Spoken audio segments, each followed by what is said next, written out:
Hello, చెప్పు తమ్ముడు. అన్న, కోట గురించి తెలుసుకోవాలి. చూడు తమ్ముడు, ఈ గుర్రంకొండ కోట గురించి నాకు తెలిసినంత ఈ చుట్టుపక్కల ఎవ్వరికీ తెలీదు. 14వ శతాబ్దం నుంచి నేటి వరకు ప్రతి రాయి నాకు దోస్తే. సరే గానీ గైడ్ ఛార్జ్ ఎంత బాస్? బయట వాళ్ళు ఉంటే 500.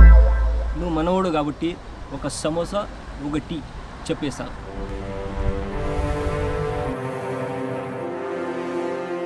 ఇది చూసావా నువ్వు?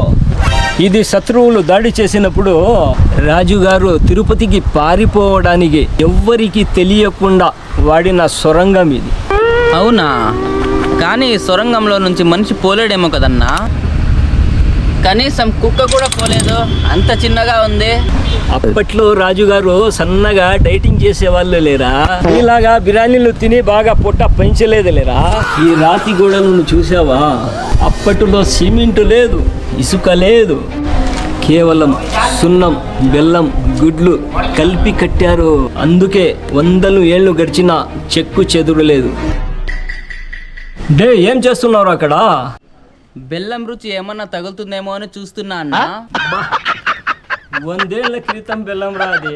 అవునా? అయితే టేస్ట్ ఉండదేమో. బా, దండం రా స్వామి నీకో.